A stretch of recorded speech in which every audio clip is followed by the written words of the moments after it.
राष्ट्रवादी काँग्रेस शरदचंद्र पवार पक्षाचे अध्यक्ष शरद पवार यांची पत्रकार परिषद घेण्यात आली। यावेळी ते म्हणाले की राजकारणात चढ उतार हे सुरू असतात। पूर्वी हा जिल्हा काँग्रेसच्या विचाराचा होता। 1957 नंतर संयुक्त भारताची चळवळ झाली, त्यामुळे या जिल्ह्यात वेगळे विचार झाले। भाजप आल्यानंतर काही जिल्ह्यांमध्ये जरी बदल झाले असले तरी मात्र राष्ट्रवादी व काँग्रेससाठी या जिल्ह्यात चांगले वातावरण आहे। गिरीश महाजन हे 5 लाख मताधिक्य कमी सांगत आहेत। जिल्ह्याची मतदाराची संख्या ही 18 लाख आहे। आमचा उमेदवार हा रावेर लोकसभेत बदल घडविण्यासाठी अनुकूल असून पक्षात काम करताना अनेक कार्यकर्त्यांच्या अपेक्षा असतात, त्यात काही चुकीचं नाही। सत्ताधारी यांच्याकडून सत्तेचा गैरवापर करून यातना या सहन कराव्या लागतात, त्यामुळे एकनाथ खडसे यांची ती अवस्था झाली असावी, त्यामुळे त्यांच्यावर ही वेळ आली असावी असे देखील यावेळी शरद पवार यांनी म्हटले। त्यानंतर एकनाथ खडसे यांचा राजीनामा माझ्याकडे आलेला नाही, तो जयंत पाटील यांच्याकडे आला असेल। मला ते काही माहीत नाहीये, मी सर्वच काम बघत नाही असेही ते म्हणाले। तसेच शिवसेना उद्धव बाळासाहेब ठाकरे व काँग्रेस राष्ट्रवादी शरद पवार पक्ष यांचे कार्यकर्ते मोठी मेहनत घेत असून एकनाथ खडसे गेल्याने कोणालाही उणीव भासणार नाही। इंदिरा गांधी, जवाहरलाल नेहरू यांच्या भाषणात हे राष्ट्राचा विचार बोलत होते, मात्र मोदी हे व्यक्तिगत टीका टिप्पणी करतात असे यावेळी शरद पवार यांनी म्हटले।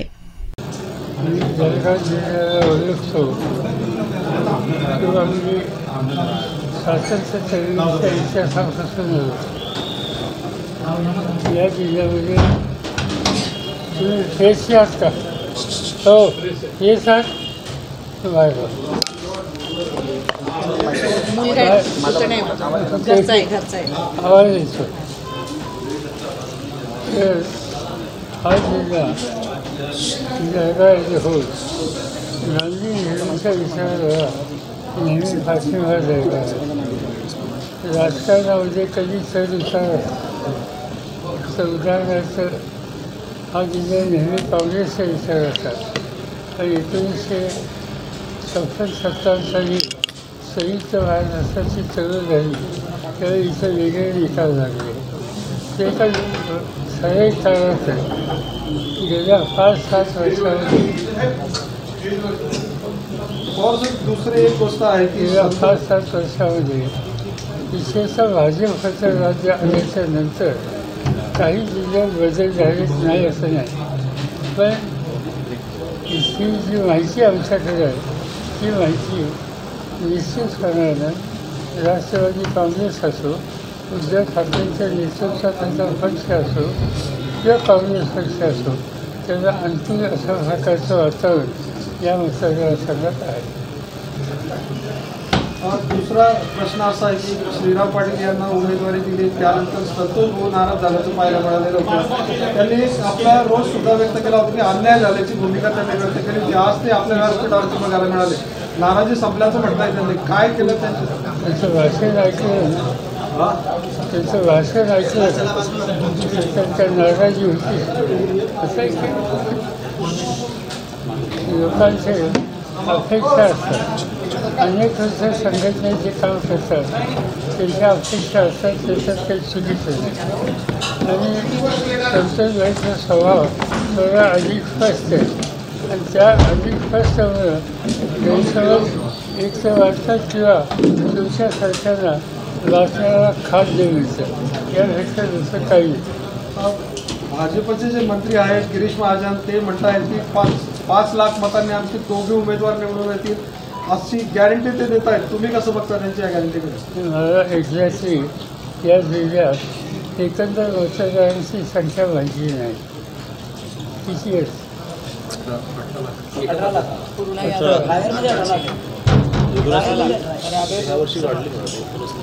दोन्ही मतदारसंघ काही 18 जर लोकसंख्या असेल मतदारांची, तिथे चुकीचं सांगतात, कमी सांगतात, म्हणजे 18 लाखाच्या फरसानेच यायला पाहिजे। आपला उमेदवार किती मतांनी निवडून येईल असं आम्ही काही बधाई मारत नाही, पण आम्हाला असं दिसतंय की या जिल्ह्याचा उमेद हा बदलायला अनुकूल आहे आणि शिवसेनेच्या वतीने जे उमेदवार आहेत त्यांचेही भवितव्य आणि आमचे उमेदवार आहेत त्या दोघांचेही भवितव्य या निवडणुकीत आम्हाला आशादायक वाटतं. खडसे जे आहे महत्त्वाचा एक प्रश्न राज्याच्या दृष्टीने की एकनाथ खडसेंकडे सगळं लक्ष लागून होतं. आपल्या राष्ट्रवादीचे भक्कम नेते होते आणि आता सध्या ते भाजपच्या वाट्यावरती आहेत. राष्ट्रवादीची मोठी अडचण झाली असं वाटतंय का? असं आहे की ते अनेक वर्ष सार्वजनिक जीवनात काम करणारे एक नेते त्या जिल्ह्याचे वास्तव्य त्याच्यामुळे साहजिकच असा एक प्रकारे एका अडचणीत आहे असं कळल्याच्या नंतर आम्ही जे सुद्धा होतो राजकारणात निवडणूक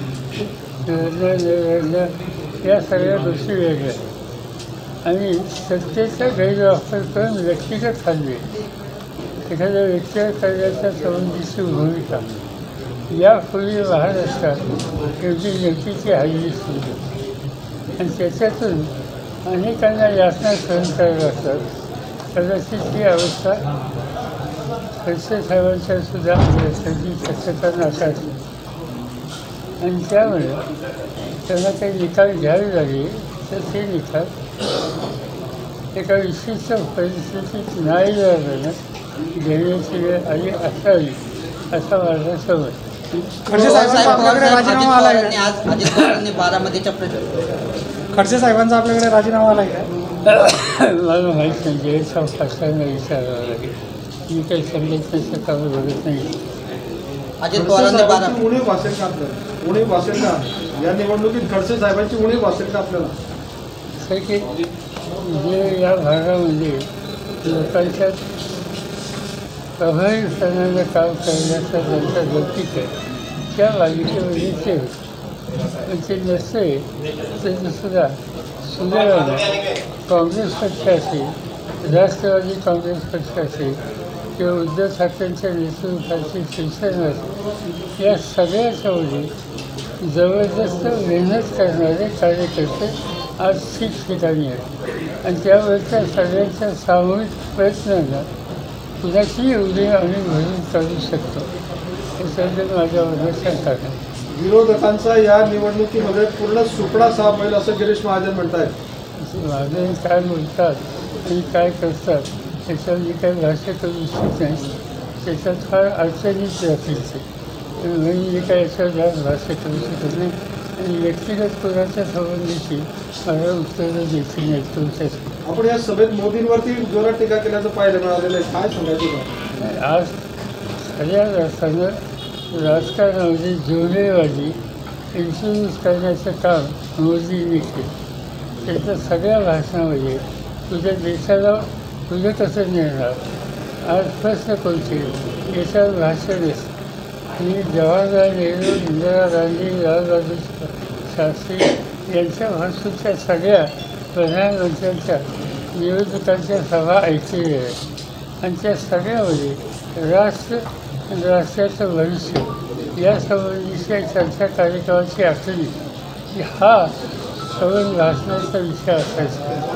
आज या ठिकाणी जे मोदी साहेब बोलतात त्या राष्ट्राच्या भविष्याच्या संबंधी काही बोलत नाही. व्यक्तिगत हल्ले करतात टीका टिप्पणी करतात काँग्रेसचा खेळ देतात. माझ्या मते हे चौकशीच्या बाहेरचं आणि म्हणून त्यांच्याबद्दल बोलावं लागेल. तर